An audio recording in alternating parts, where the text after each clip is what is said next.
He said, Araba, you are at your best when things are at their worst. Just don't let it get to that point. If you're having to step in, you've already screwed it up and let it go too far. I had my eye on the army for a while. So when I got to university, I went into the OTC. But I realised that if I commissioned, that I probably wouldn't get a job out on ops anytime soon. About halfway through my degree, I made a transfer into the Royal Engineers. I graduated in July. I mobilised into the regular army in October, and then I was out on Herrick 18 in the March. I realised that I wasn't going to find what I was looking for in the army. And so I started applying for jobs with NGOs. NGOs are pretty unique in their risk appetite, for better or for worse, but it means that they're working in places that a lot of other people aren't. I think people did what they had to do to survive. Anyone who's had anything to do with Afghanistan would have felt that. I think a lot of people see fear as a source of their power and their respect. In my mind, it's a sign of weakness.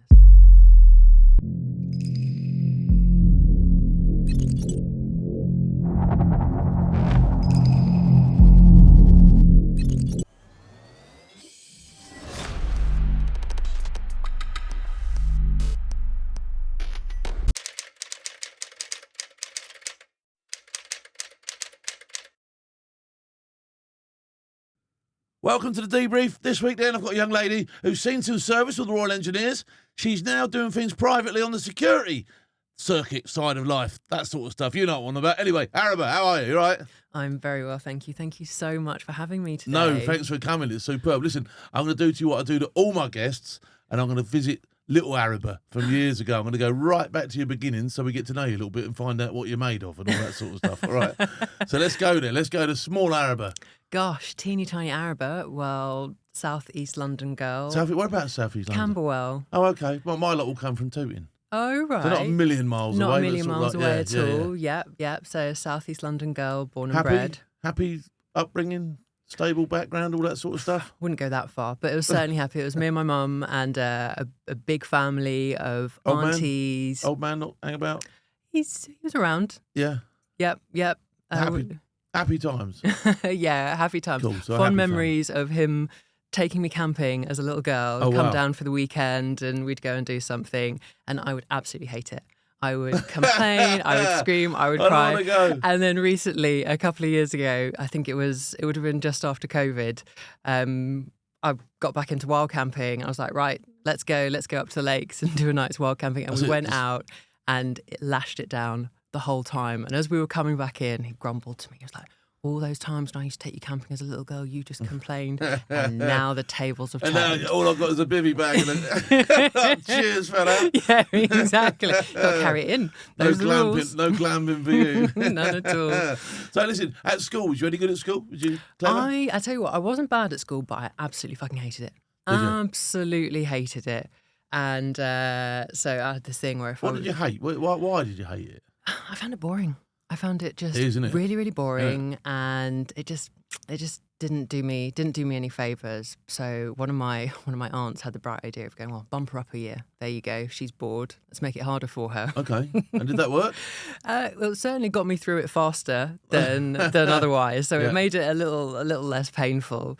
But I tell you what, I really like the learning side of things. I'm grateful for learning the basics. And I made it to university. Oh, wow. Okay. So you did all right. You did better than I got a cycle proficiency. That was me done like that. I mean, I'm tapping out on the cycle proficiency. I'm done. Well, I certainly tapped out after university. A number of times I got my colleagues talking to me about like masters and like PhDs and that kind of thing. And I'm like, yeah. Did you do any sort of like outside of school activities, like cadets or? No, didn't do any cadets. But I remember we had a few years living in Wales. Randomly. My mum, I think she did a house swap with somewhere in Powys. Oh, wow. So one of these like a council type house swap type thing. Yeah. So we headed down there and I learned things like I learned to ride and spent lots of time outdoors, learned to do a bit of fencing, that kind of thing. How did you find it down in Wales? Were they all right down there? Because sometimes you come from England to Wales and it's like, ooh. I tell you what, it was this really interesting little town. And it was full of waifs and strays and these fabulous eclectic characters that came together, and people had come from all different parts of the place, all different parts of the world, all different parts of the country. And so it was just a really lovely community to be a little girl bounding around the hills. You know, the kind of thing where you could get out gate and not worry about, getting home and all that sort of stuff. Yeah, the kind of thing where you get... Having a life, basically. Yeah, well, you play out, and you play out until it's A, dark, or B, you get hungry. Yeah, no, and so brilliant. it was that kind of upbringing, which So was did just you fabulous. stay there? Did you say you were only there for a couple of years? Did you go back to London? Came back to London to finish off primary school, back in Camberwell, back with the family. Okay.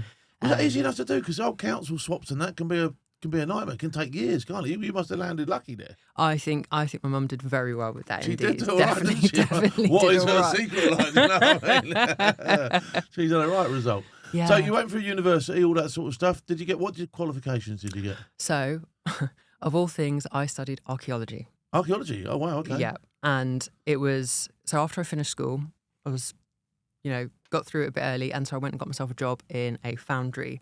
So I spent about a year or so in overalls doing bronze casting, fine art bronze casting. And I managed to get enough money together to go on a trip afterwards. Right, starting university, I've got some cash, where do I want to go? And because I was going to be studying archaeology and I really wanted to go to the desert. And so I decided on Syria. So, oh wow, okay. 18-year-old me. How long ago was that? So in the day, it wasn't too bad there years and years ago, was it? Just before the war kicked off. Oh, okay. So I on went, the build up to it. Yeah, so I went out literally a fistful of dollars and an Arabic phrase book. And a trowel, presumably, to do some digging. And a smile, bag. And my dad dropped me off to the airport and off I went to Damascus and spent a wonderful time wandering around, basically. Okay. Came back, started my course at Durham, and I always knew I wanted to go back. I wanted to go back to the desert. I wanted to go back to Palmyra. I wanted to go back to Aleppo and all these places. So I sorted it all out. I'd got a dissertation in that time that you were advisor. thinking, you must have been seeing this place fall apart as well. Well, Which must be a bit sort of like, oh dear. It started getting a bit cheeky, but I was like, come on. Fuck it, come on, we can go and do it. It's still fine. We're going to go off to the desert. We're going to go and we're going to go and check out some ruins. It'll be fine. The university, of course, was like, absolutely no not. chance. Look at the government website. Hang on a minute. Exactly, yeah. So you got through all that stuff. Then at what point did you start thinking about joining the engineers and all that sort of stuff? So I had my eye on the army for a while. Going through school, I thought this could be a really good route for me. So when I got to university, I went into the OTC. Okay. Went into the Officers Training Corps, had a great time. Met some fantastic people. And of course, they pay for quite a bit as well, don't they? So you can get a bit of dough back off them at the weekends. And Absolutely. That was half of it as well. I was like, this is cushy. A bit of cheap booze as well, isn't it? It was so good for so many reasons, and something I would highly recommend to anyone going through university is get involved in your OTC, because it's... Especially if you're thinking about the forces anyway. It's just a natural thing to do, isn't it? Absolutely. Really give you the opportunity to figure out, is this going to be for you? Because if you can't hack a weekend... How do serving soldiers treat you when you're in the OTC? It's sort of like, oh my God, it's a Rupert wannabe, like, do you know what I mean? Well, basically, because you'd go off on exercise on a weekend and you'd be on a training area, you'd be on a camp, and there we were, kind of like... headdresses everywhere, kit everywhere. Very shaped by a grenade, like, you know. Literally. And you'd have someone come marching up to you, waiting to give you a bollocking, and as soon as they get close enough to realise and be like, you're one of those. You're a problem child. You're a problem child. I'm not even going to bother with you. Yeah. So that was quite interesting, but early on I realised that if I wanted to go out on ops, which was always what I was interested in. Yeah. With where we were. And there was lots going on then as well, wasn't there? So Afghanistan and Iraq were in full swing there, weren't they? Yeah. Yeah, so you're looking at the army as if to go, not for a drinking club, you're thinking, no, I actually want to go out and do a bit. Absolutely. Brilliant. The skills, the training, what you learn, that really pushing yourself and finding your limits and moving through them, either because you underestimated yourself or you grow that capacity. So that was 100% what I was all about. Cool. But I realised that if I commissioned, that I probably wouldn't get a job out on ops anytime soon. Herrick was winding down. So I thought probably the best way for me would be to move into the reserves, into the engineers as a sapper, get myself trained and qualified, and then go out through that route. So about halfway through my degree, I made a transfer into the Royal Engineers, fabulous unit in Newcastle. Okay, cool. And it was with them that I got were you university in Newcastle here? Durham. Okay. But Durham, so it's almost there next door. Well, yeah, I spent most of my time in Newcastle because it was so much more fun. Yeah, mate, a great night out. I love it up there. Oh my God, big market on a Friday, Saturday night. Yeah, you know that. Yes. Yeah. So I spent most of my time there, and again, it was just another step into a wonderful world that Yeah. I just adored. Worked with so many fantastic people, so many adventures, so many laughs. And again, challenging yourself, learning new skills.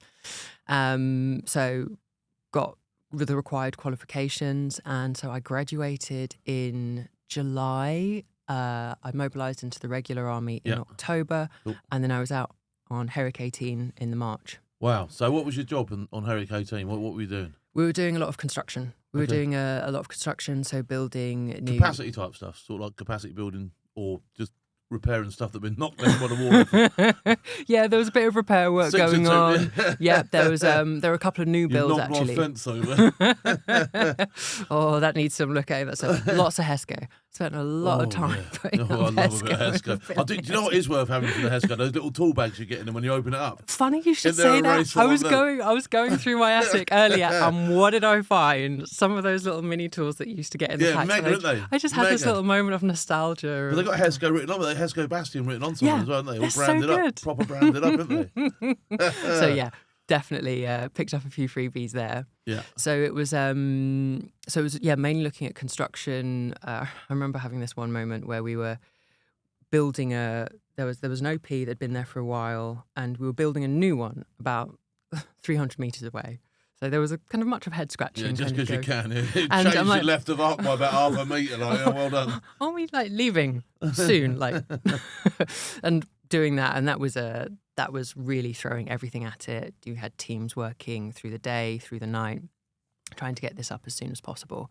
And I remember having a moment of, and it was right on the river as well, incredible views. You look down onto the Helmand River, down this steep drop, and then you look down the river and you could see these ruins of forts going as far as the eye could see. And you look down the other way, same thing. And you just couldn't help thinking, someone's been trying this before, haven't they? Yeah. You've got all Genghis Khan's kit still up there, isn't there? All that sort of clobber, this is it. Loads For of it, isn't there? hundreds of years, people have been playing this game. The only difference with you is his kit came on elephants, yours was coming in the back of a helicopter, isn't it? Well, exactly. And that really struck me. That really struck me. Yeah, I've seen a bit of it, and it's incredible to see as well, isn't it? You know, that must have taken them some time to build some of that gear. Do you know what I mean? Yeah, and just got a taste for, and also due to where we were in the campaign, in the operation, the British Army weren't going out a lot. It was very much so an idea to hold, to maintain. We knew that we'd be leaving soon. There was all the various political deals being done. Yeah. So I feel Did you have much interaction with the locals? Did you see many of them at all? Saw, but it was all very much so from the Sangha, from stag duty. Okay, so you never really had any never really got amongst them all. No, and that's what really got to me. I really kind of got this feeling that there is this whole country, there is this whole culture, there are all these people that I want to learn more about. I want to learn from, spend some time with. Yeah. You know, when I was there, I managed to find some poor Kulad, this cultural advisor, and I literally just harassed him until he taught me Pashto. So you learnt a bit of the lingo, yeah? Yeah, learned a bit of the lingo, loved it. Really, really useful. And it's just, I love learning languages generally. I actually love that bit where you're effectively a 5-year-old. You put your 5-year-old hat on and you're asking stupid questions and you're fucking things up and you're asking, what's the word for that? That's always the first thing I try and learn in a language is what's the word for... La, da, da, da. I think you've got to throw yourself at languages, isn't it? You know what I mean? And there's no point holding back. You've got to absolutely get involved, haven't you? Absolutely. And you need the requirement as well. Because if it's just for, like, I know some people who can just do it for fun. Whereas for me, it's always been tied with work, where I was going, where I wanted to go to. So the Pashto was great. And so finished that tour relatively quiet, got great tan, great abs, plenty of time in the gym. But there was an itch that I still really needed to scratch. And so my time with my mobilisation with the regular army ended. I went back to went to another reserve unit back down in London, and I realised that I wasn't going to find what I was looking for in the army, not as a woman in particular. Okay. Not as a woman, and not with operations winding down as well.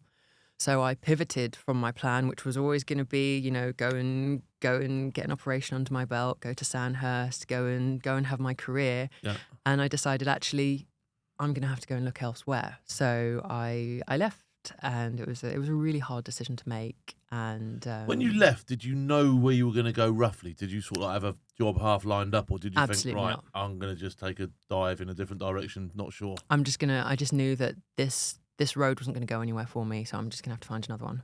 Okay. So I was back in London, and a lot of my friends from university, from school, they were all working in bars, kind of like very posh cocktails, very nice swanky places. And I thought, let me go and give a bit of hospitality a go. And I was going on a date in Soho actually, and this guy was late, like really late, like really. That must have that's a good start to a date, that isn't it? I was not raging. I was absolutely fuming. So I was waiting in this bar, and I was like, "Fuck it, fuck this, fuck you." And I was getting up to leave, and as I was leaving, there were these two people stood outside having a cigarette, and they're like, "Oh, you're not going, are you?" I was like, "Yeah, fuck this, bro." And they're like, "No, stay, come and have a drink, I was like, fine. So I was having a drink with these. It was a guy and a girl, having a drink with them and having a chat, and I was saying, I'm not really doing much at the moment. And they're like, we're looking for someone for our bar.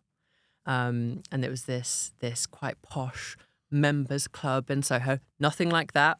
Just to clear up any assumptions. I'm not pushing on this one. I'll let you take it where you like. Just like super posh cocktail bar. The original one had been in New York, and they were looking for a front of house, basically. Okay. So I got this job. And so within months of having been in fighting order and in the middle of nowhere in Helmand, I was in a bar in Soho picking up the phone. Good evening, Milk and Honey. How can I help? In a little dress and everything. Needless to say, that didn't last. No. It wasn't a bit of you. That you were sort of like. No. I think there was one. I remember there was one. This member came in, and it wasn't even a member. His membership had expired. It was like 1 o'clock in the morning, and he was just an absolute fucking. He was so fucking rude. Yeah. So rude. Went bowling in, and customers were right. Honking there. Yeah. It's a tough one. So I was like, right.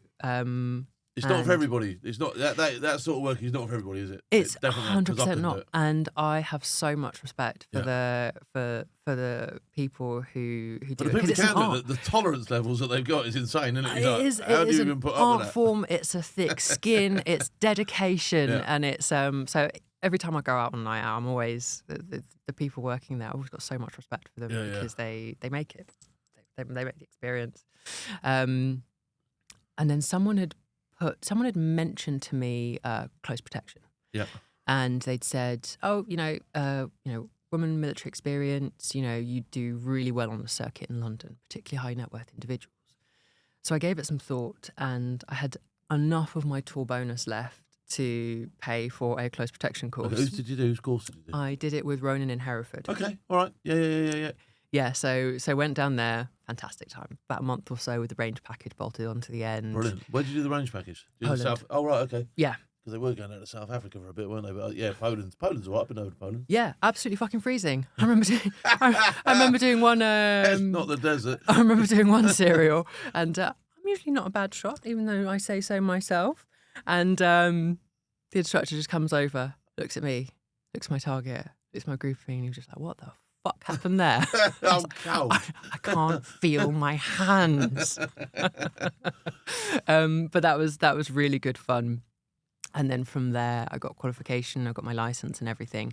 And from there, I started picking up jobs. Did you get any pointers from there? Because usually the industry, especially in my experience, quite a few years ago, which is my experience, but screaming out for decent women. You know what I mean? Absolutely screaming out for them. So if you've done well on your course and you were half decent, then people will be going, right, there's one over there, there's a job over here, there's one. It wasn't quite as smooth as that, but it wasn't difficult to find some tasks. And I remember being given one piece of advice by one of the instructors. For most of this course, I thought he hated me. He absolutely fucking beasted me. He was horrible to me, and some people are just like that, and there's just a moment where you just realise he's doing it for my good. Exactly. Yeah. Actually, he's pushing me for my good, and it's.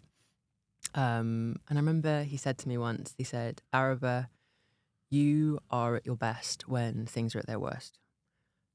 Just don't let it get to that point." Yeah. And I've always held those words quite close to my heart. and I've carried them with me through the rest of the various jobs and my career up until now. But so after the course, went and took on some tasks. I remember working with different kinds of clients, usually around London. Met some fantastic people. CP stuff, yeah? Yeah. Anyone of note you can mention? No, of course not. Number No. one, because they're not in. And number two, of course, I would never breach client and principal confidentiality. I want whistles blown. Not at all. Although I remember working with a member of the Saudi royal family, Yeah. and I never really thought much of royalty in the past or celebrity or anything like that. Yeah. I always thought it's just a lot of fanfare and a lot of PR, basically. But she was so lovely. Yeah. Just such a warm, and she barely spoke. She was just fabulously elegant. Yeah. And when she did speak to you, it would be accompanied with a kind of wave of the hand.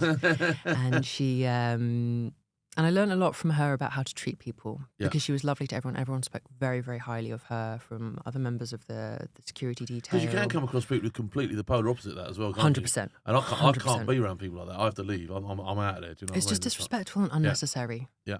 But I think a lot of people see fear as a source of their power and their respect. And in my mind, it's a sign of weakness more than anything else. So worked with, but again, I had this feeling of this isn't going to take me to where I want to be, which is frankly back out in Afghanistan. A lot of long hours stood in corridors and waiting in cars and sat outside restaurants. It's not the glamorous job that people think it is sometimes. The straight CP stuff, is it? I think it was very glamorous. Do you think it's I glamorous saw. there? I got to wear nice shoes, which is a bonus. I got to wear I a must nice have been doing suit. something wrong. I think so. Oh, I think we should rebrand you as a female CP, and I think you'll have a much different experience. fabulous time. The film's going to have a fabulous time. No, it was. In fact, I remember like the first day, the trial day, because she'd been through a couple of female CPOs. Yeah. I know she was taking photos of me, and I realised I'll tell you a story about it. I had a photograph taken of her. I had a photograph taken of me. It went to Angelina Jolie, and she's picked Billy Billingham instead of me. Because I'm a munter. Nonsense. I'm a munter. Won't hear any of it. Simply different tastes. Yeah. Anyway, go on. So she was basically saying she was basically sending it to us and saying, "I'll have this one." And so basically off basis of appearance. But again, I wasn't convinced that it was going to take me to where I wanted to be, which was back out in the field. In the desert. In the boots. No more nice shoes. Get the boots back on. You want some boots on, that's it. And so I started applying for jobs with NGOs and humanitarian organisations. And I got picked up by this organisation that was... The slogan was basically security services for NGOs by an NGO. And so that was offering things like information about if there was an incident, providing physical security surveys for premises and things like that. Picking up information and intel about what was going on, liaising with various different security actors on the ground. So I did an interview and I got that job. So that saw me. Where was that going to be? That was based in Kabul. Oh, okay. And there were two positions available. There was one in Mazar and there was one in Kabul. And I really wanted Mazar. I had fantasies. Mazar's a fantastic place. Exactly. I had fantasies of being up in the mountains and kind of out. Beautiful. Out on a limb and doing my own thing. No, you're coming to Kabul. Fuck's sake. Whereabouts in Kabul here? So we were based in Taimani. Okay. Yeah, I was in Araba Cole. Yeah. Not far from there, just around the corner. Spent a lot of time in Wazir though, just for various reasons. That's where everyone is, right? Yeah, so got that role, and that was boom, exactly what I wanted. Okay, was there a field element to that job? Was there? 100%. Brilliant. So you had the office was in Kabul, but you had areas of responsibility. So there were various regions around the country. Yeah. A safety advisor in each one. They had a handful of provinces each. So I had central provinces, so like Kapisa and that surrounding area, and as well as the Central Highlands, so Bamiyan, Daikundi. Oh, Bamiyan's awesome, isn't it? Yeah. So it meant that, and of course part of the job was liaising with the other NGOs who we were providing information to. So the basic rules of the job were something goes bang, you've got 10 minutes to get an SMS out to everyone with basic information. Yeah. You've then got another 10 minutes to get an email out with a bit more information. So what do you think, careful not to speculate. So what has happened? There has been an explosion in got to be factual. Wazir Bakan. Yeah. Security forces have cordoned off the area. these are the amounts of casualties that have been reported so far, more information to come. Because I can avoid the remember an area. incident once when I was out there, and it was in Mazar, funnily enough, and it was one tank was trundling through the whole of Mazar, right? But about 8 different NGOs reported it, almost together, but sort of like just slightly out of sync.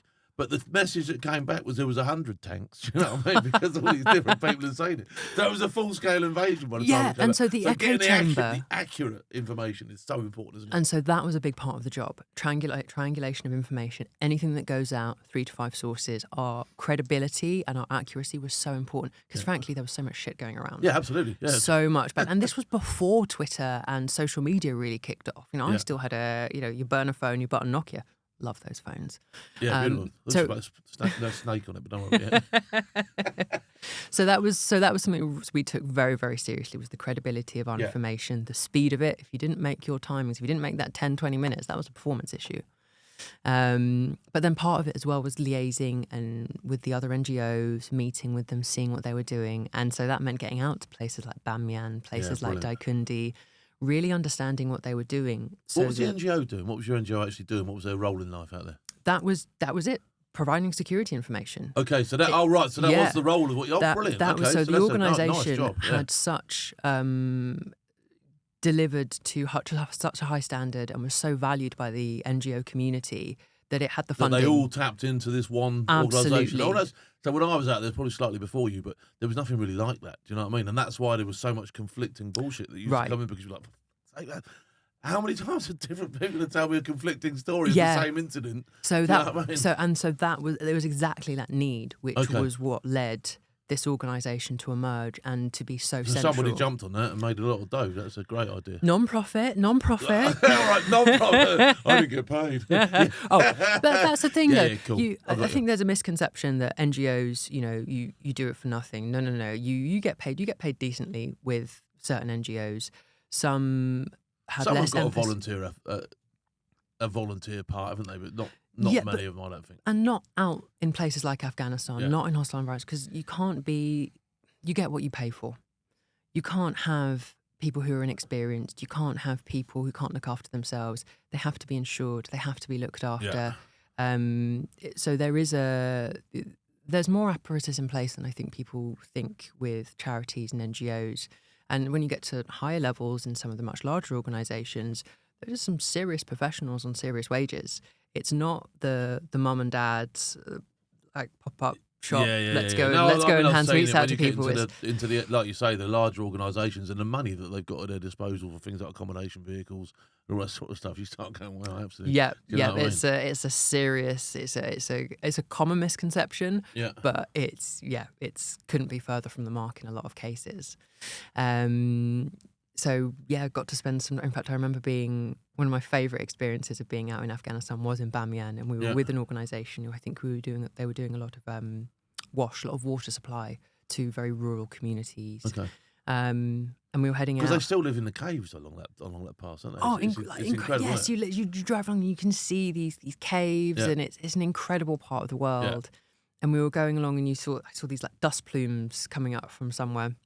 I was like, what reckon's going on there? And someone was like, it's probably a buzkashi match. I was like, what? Did you go to one, did you? 100%. I was Superb, like, stop this van, turn around. We are going to have a look and see what's going on. And so lo and behold, we took a bit of a detour.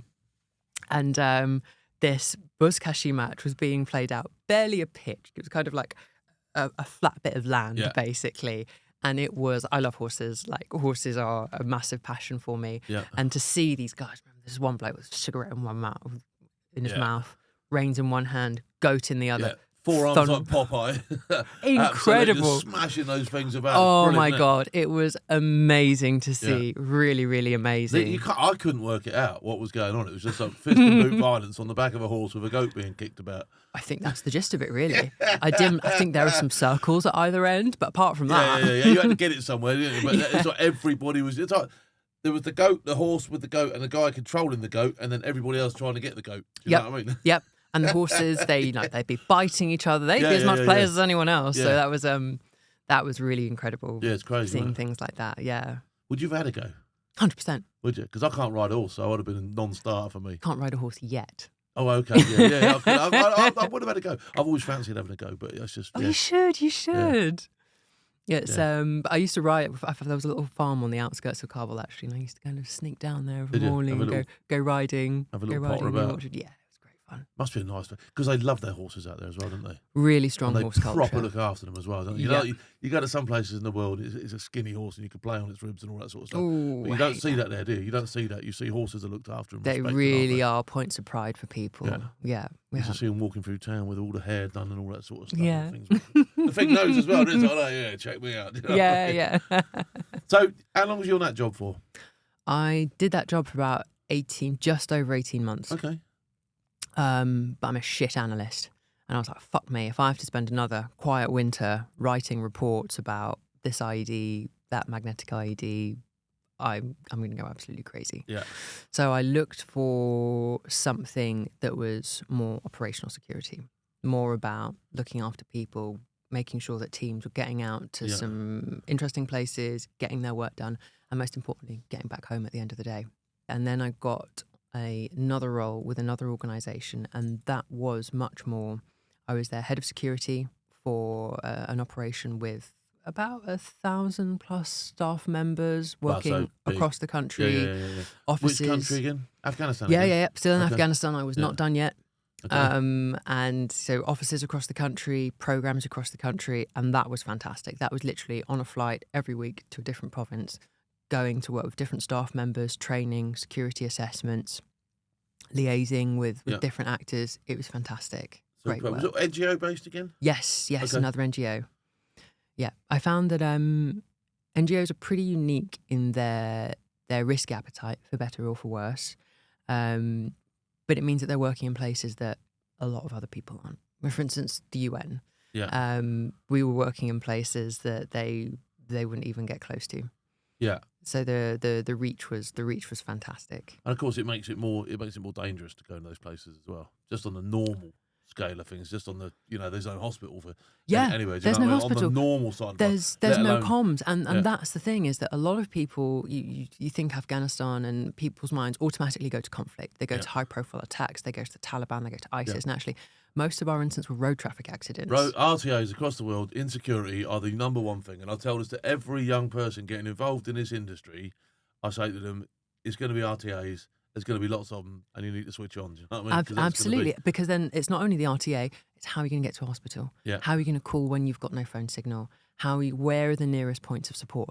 The whole thing starts to be compounded and getting more complex, and that's where the risk can be. And then you throw in the fact that you may be looking at legacy mines, IEDs, active conflict activities going on as well. You're looking at an awful lot of complexity to be managing. What sort of tours were you doing? How long in country? So we would do. So first job, that was 3 months in country, 3 weeks out. Okay. And they were long, and you felt it. When you got to the end of your time, you were my like, first get me on the trip to flight. Afghanistan was roughly about the same. Yeah, and I extended for my first one. We we were had short. to. We had no one, so I ended up doing six and 3 weeks. I was like, Exactly, short on staff, people on leave, all that kind of thing. And I was like, you know what? I didn't have a family of my own back home, so I could just stay out, and that was fine. But yeah, so those were long ones. But the good thing was, you handed over your laptop, you handed over your phone, and you got on that flight, and it didn't matter what happened.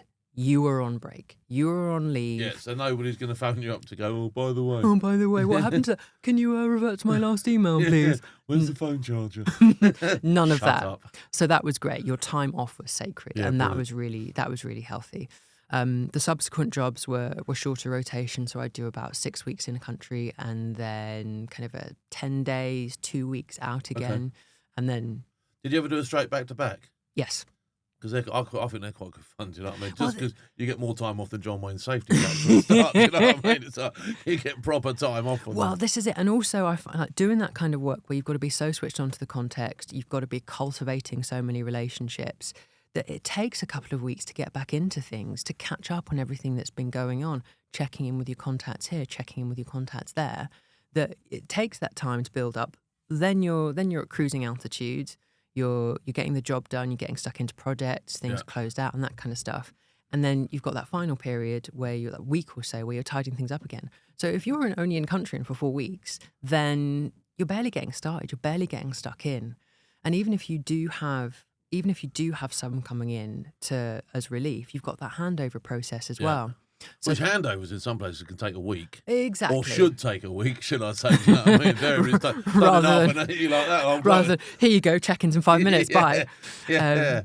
So it could be hard at times, but I definitely saw the virtue of just sticking it out that little bit longer to make sure that you really had a solid grasp on what was going on. You could really get things done. You could get out because if you needed to go out to perhaps one of the more remote field sites, you needed more time to do it. You needed more time because there was always a chance that flight taking you back to Kabul was going to be delayed by days, weeks, something like that. So you need to have that. You need to have that flexibility. So if you're going to Maimana, you can stay there. Yeah. And you can get some solid work done. If the flight back is delayed, it doesn't matter. Yeah. How long did you end up doing in Afghanistan then? So all in all, about 3.5 years. Okay, that's about what I did, I think, in the end. Did you get Afghaned out by the end of it? Like absolutely Afghaned up to the eyeballs? Well, the main thing was I was surrounded by people who had been there for decades, had spent their whole careers there, and they were incredible. They really were. But that was their life now, and they weren't going anywhere else. And I remember one guy, he'd spent his whole career in Afghanistan, and he finally decided to go back home to the States, and he was dead within 3 months. You wonder how some of them would have fared after, obviously, with everybody pulling out in the way they did and how it ended. You wonder how some of them would actually cope with that. Do you know what I mean? If they got out at all, do you know what I mean? And what happened to them if they stayed? Right. So the takeover, the Taliban takeover that took place year before last, this was a big thing for, I think, for anyone who had spent any time whatsoever in Afghanistan. Yeah. It was remarkable as I've never seen a geopolitical crisis that has caused so much emotion back home, like in the UK. I remember an interview with Ben Wallace at the time, and the journalist was like, "Why are you crying?" He's like, "Because this is awful." Yeah. It was the way it was done. The whole thing, wasn't it? It was just a massive shit sandwich all around, wasn't it? The whole thing was heartbreaking, and it's hard to call these things because hindsight's 2020, and people make the decisions they do with the information that they have, and the people who were involved at a tactical level making that happen did incredible work. Really was massive, wasn't it? I mean, the parachute regiment lads that went out, they did a tremendous job of what they had at the notice they had and all the rest of it. Yeah, really. Incredible. And the coordination that was going on, I remember being on a chat with some friends and former colleagues, and we were talking about the different gates and how to get people to which gate and where are these people. We were looking at images. Do you know where this image, like people having taken selfies, like, do you know where that image, do you know what gate that is? Trying to figure that out. Oh, yeah, that's near here, that's near the thing. And so the massive effort that went on, and the impact on people, as I mentioned, anyone who's had anything to do with Afghanistan would have felt that. And I think there was a lot of guilt, a lot of hurt, a lot of feelings of could have done more, should have been there. Massive efforts going to get people out, former colleagues, friends. And of course, a lot of the Afghan people that have done a tremendous amount of work for not just the British Army, but for NGOs supporting various causes, they got left behind as well, didn't they? Yeah. And just thrown under the bus, really, literally. Do you know what I mean? Because the Taliban weren't going to be pleasant to these people, were they? Do you know what I mean? Not always. There was it's been interesting looking at what happened to NGOs over that period. A friend of mine and I did some research on this because we thought this is an almost unique event to have. What really struck us was, how was this a surprise? How, after all this time, with the best intelligence, the best minds, all these resources put into a country, how was this a surprise? How was this such a massive fuck up? Yeah. And so we started looking a bit deeper and talking to people and talking about their experiences of what was it like when the Taliban came. And there was a mix. There were some people who, yes, they fled for their lives. There were others who experienced very little violence, experienced very little disruption. And NGOs now are, and quite soon afterwards, were experiencing even more access to communities in need, partly because the war had ended. Yeah. This massive source of violence and disruption that was stopping people getting out was no longer an issue. Now, you did have major issues in terms of getting to people because there were... Do you think a lot of people just sort of like I call it chameleoning it out. So when we got there after the war, very initially in sort of like 2003, a lot of people that had been wearing turbans suddenly went sort of like, turban off, put all on, and batted on. Do you think that's sort of like, do you think people just naturally went the other way and went, I'll tell you what I'll do, put all off, turban on, and I'll just fit in as well as I can? I think people did what they had to do to survive. Yeah.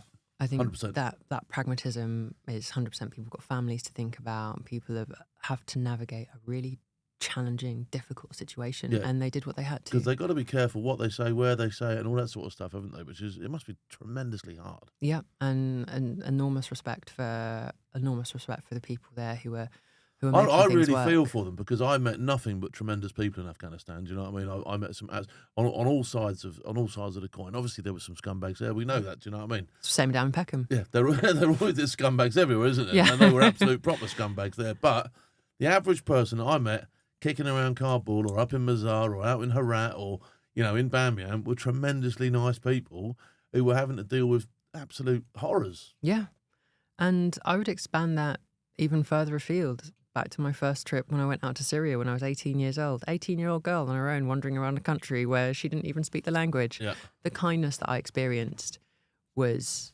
incredible. Incredible people. Yeah. Yeah. So you've done Afghanistan. Where did you go after that?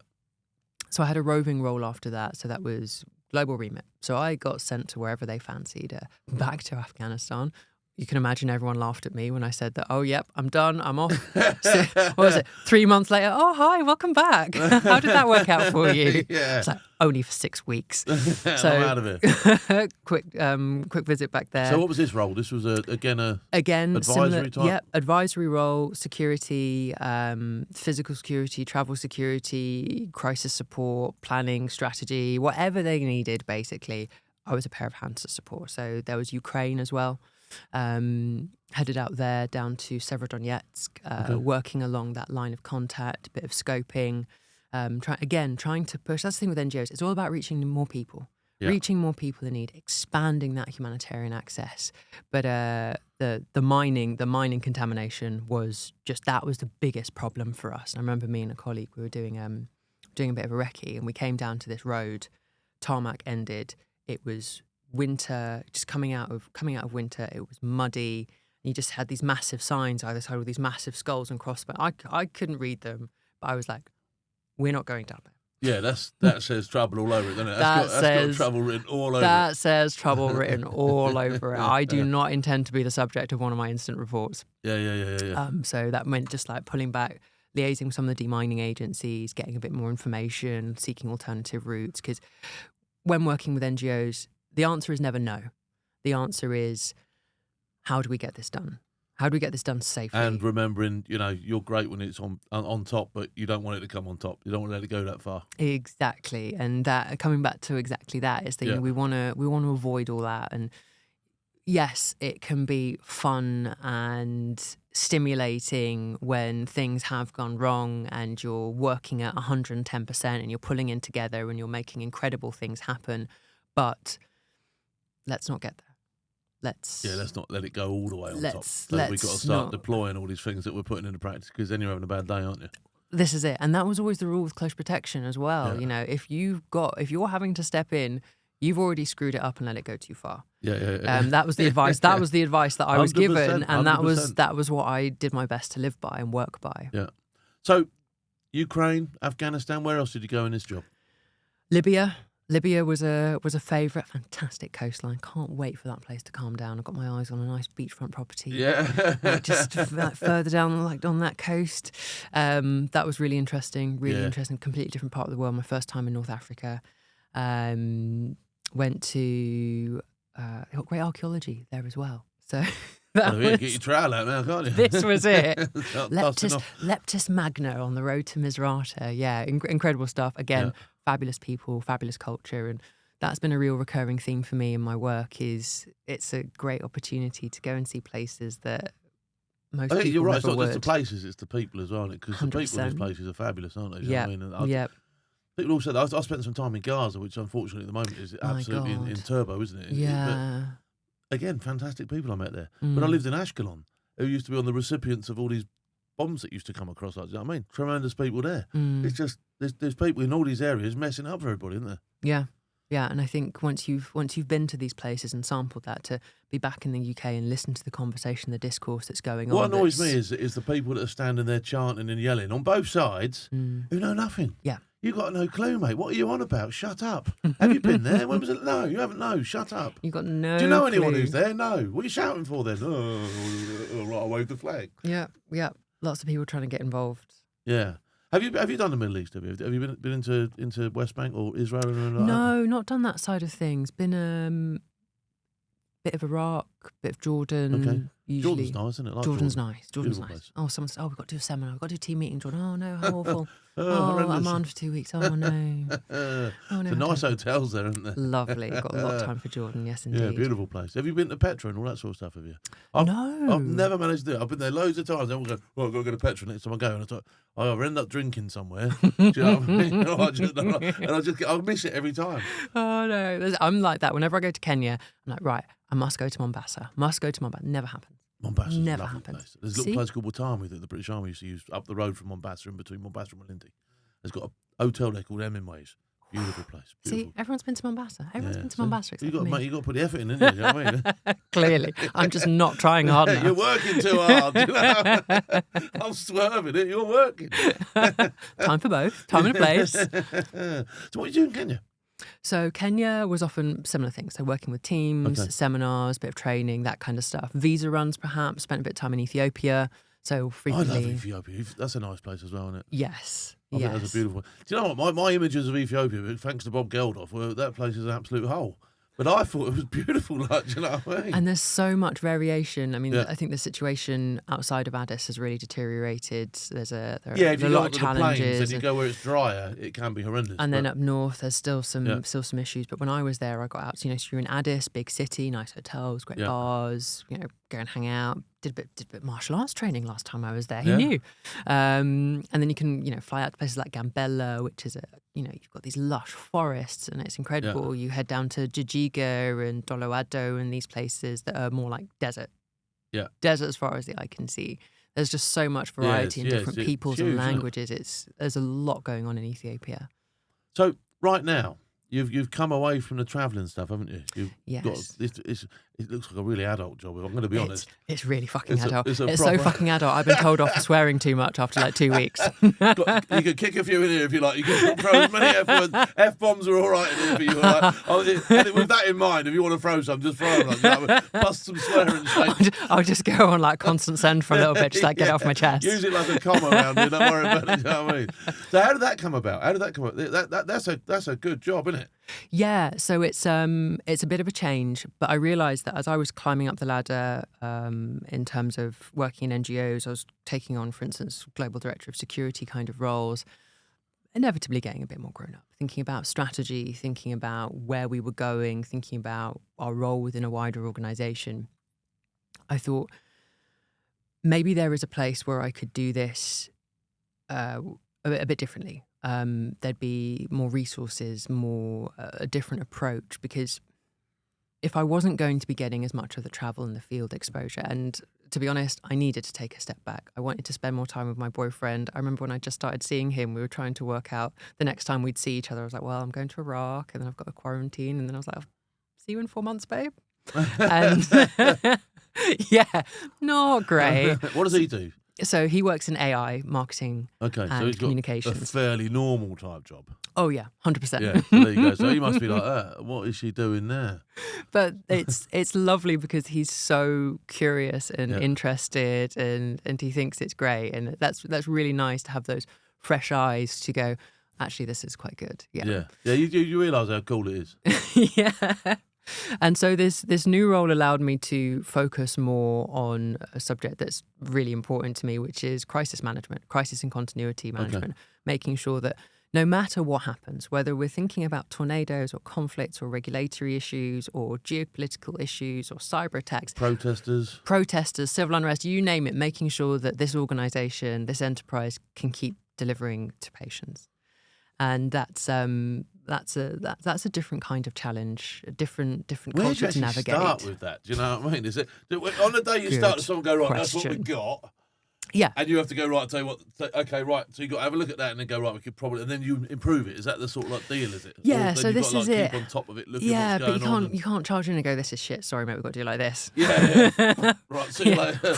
My way or the highway. Yeah, exactly. New kid in town, boys. Terrific. But it was nice to come, because I've come into so many jobs where it's just pure firefighting. They're like, Yeah. right, no one's been looking at this for ages. We've got elections coming up. Go.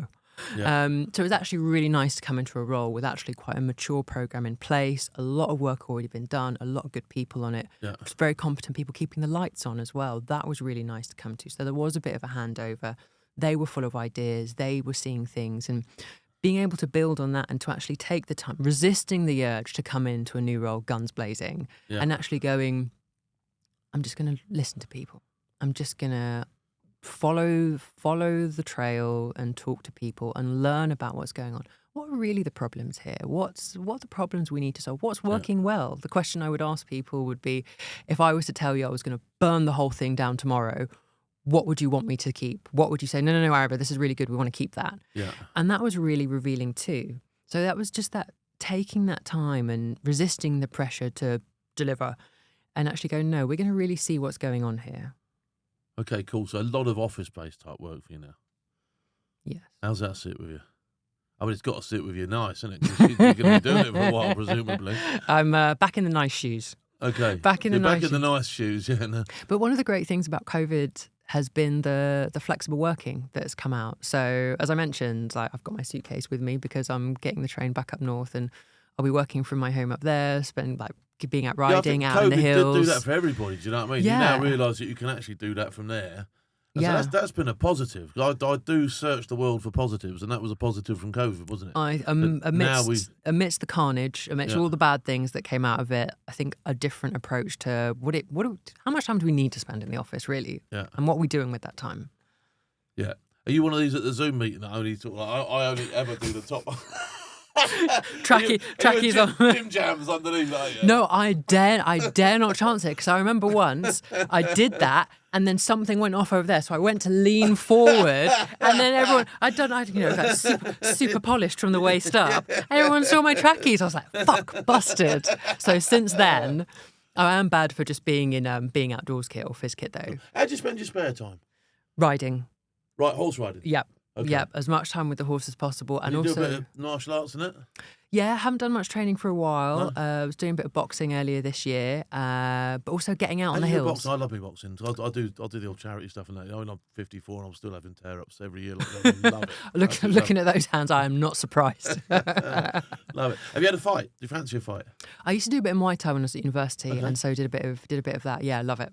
Yeah. A competition is really important to me, and training is vital. Yeah. But putting it to the test, putting yourself under that pressure. That's what happened with me with boxing. I did loads of training. I just, you see people in the gym go, yeah, I box, mate. I had any fights. And you think to yourself, nah, come on. Come on. You got to do it. When are you gonna really find out what you're made of? Yeah. And there is no point doing all that training if you're never going to stand in front of somebody and have it. But people train for really different reasons, and Yeah. even as like fitness culture has exploded, so many, like, you go to the gym now, you've got so many different characters, people training for different things, Yeah. different reasons. You've got the dark horses as well coming out, and you think, maybe you don't know what to expect of them. There they are lifting like you wouldn't believe. You think, Yeah. okay, fair one. So you're horse riding. Yes. Have you got a horse? I do. You do have a horse. Yeah, love my life. He's called Yeah. Milo. Really? Where's Milo live? So he's up north in Lancashire. I keep him Okay. at the kennels of the local hunt. Okay, so they pretty much, do they look after him when you're not there? Absolutely. I love those guys. They do. I couldn't be without them. Do you do the hunting? Do you Yes. do the hunts? Yeah. Trail hunting, always within the law. And it's been such a great way to Do you get these people turn up with their placards and all that sort of stuff? tell you what, Sabs, touch wood.